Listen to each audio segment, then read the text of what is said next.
جب ان سے مطالبہ کیا جاتا ہے کہ اللہ نے جو چیز اتاری ہے اس پر ایمان لاؤ، اب اللہ نے جو بھی چیز اتاری ہے، خدا کرے وہ 1000 سال پہلے اتاری گئی ہو یا 1000 سال بعد اتاری گئی ہو، لیکن جو چیز بھی اللہ نے اتاری ہے، تو ان سے جب کہا جائے کہ اللہ کی اتاری ہوئی چیز پر ایمان لاؤ، قالو، تو یہ لوگ کہتے ہیں نؤمنو، ہم تو ایمان لائے ہیں، بما، اس چیز پر، انزل علینا، جو ہماری اوپر نازل کی گئی ہے۔ یعنی جب ان سے کہا جاتا ہے کہ تم اللہ کے نازل کردہ چیز یعنی وہی پر ایمان لاؤ، تو یہ لوگ کہتے ہیں بھئی ہماری اوپر جو چیز نازل ہوئی ہے ہم تو اس پر ایمان لا چکے ہیں۔ اس ایمان لا چکے سے ان کا مقصد کیا ہے؟ وَيَكْفُرُونَ بِمَا وَرَاءَهُ، انکار کرتے ہیں اس کے سوا سے، ان کے اوپر جو کچھ نازل ہوا ہے اس کے علاوہ اور کچھ جو ہے، جو کسی اور نبی پر، محمد رسول اللہ پر جو وہی اتری ہے اس پر یہ لوگ انکار کرتے ہیں، اس پر ایمان نہیں لاتے۔ لہٰذا جب ان سے کہا جاتا ہے کہ ایمان لے آؤ اس وحی پر جو اللہ نے اتاری ہے، قالو، یہ کہتے ہیں نؤمنو، ہم تو ایمان لائے ہی ہیں، بھئی ہم تو پہلے سے مومن ہیں۔ کس چیز پر؟ بما، اس وحی پر، انزل علینا، جو ہماری اوپر نازل کیا گیا ہے۔ تو اس سے کیا مقصد؟ وَيَكْفُرُونَ،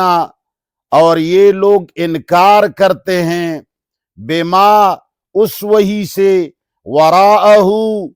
جو اس کے علاوہ ہے، یعنی ان کے انبیاء پر جو وحی اتری ہے اس کے علاوہ دیگر انبیاء پر وحی کا انکار کرتے ہیں۔ اب اس میں اپنا چہرہ مسلمان دیکھ لیں۔ یہود تو اپنے تورات پر ایمان لے آئے، مگر انجیل اور قرآن کو انہوں نے جھٹلایا کہ بھئی ہم اپنی وحی پر ایمان لائے ہیں تو ہمیں انجیل کے اور قرآن کی کیا ضرورت ہے، لہٰذا وہ کافر ٹھہر گئے۔ عیسائیوں کا زمانہ آیا، عیسائی بھی اپنی وحی پر ایمان لے آئے، لیکن جب قرآن آیا تو انہوں نے کہا ہمیں قرآن کی کوئی ضرورت نہیں، لہٰذا وہ بھی کافر ٹھہرے۔ اب جب مسلمان آئے تو مسلمانوں کے اوپر بھی محمد مصطفیٰ صلی اللہ علیہ وسلم پر وحی اتری، تو ان سے کہا گیا کہ بھئی جو انزل اللہ ہے اس پر ایمان لے آؤ،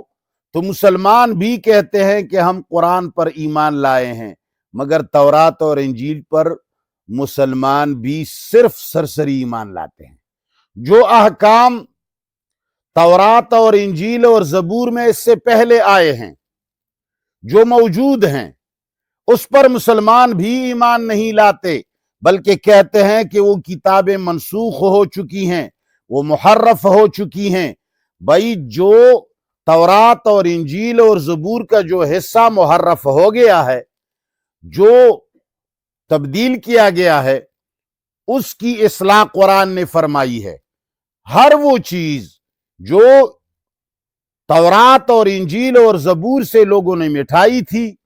یا وہاں تحریف کی تھی، یا وہاں تبدیلی کرائی گئی تھی، تو قرآن نے ان ساری باتوں کو درست قرار دیا، یعنی ان کی غلطیوں کو ظاہر کر دیا اور صحیح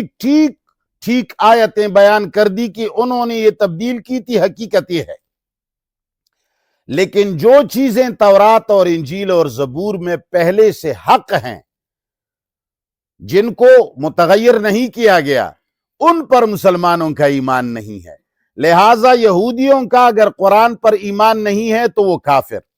عیسائیوں کا اگر قرآن پر ایمان نہیں ہے اور عمل نہیں کرتے ہیں تو کافر، مگر مسلمان صرف قرآن پر ایمان اور عمل کرتے ہیں، مگر تورات اور انجیل اور زبور تینوں پر عمل نہیں کرتے بلکہ ان کو فضول چھوڑ دیا ہے، تو یہ پکے مسلمان۔ یہ مسلمان کفر پروف بنے ہیں مولویوں کی وجہ سے۔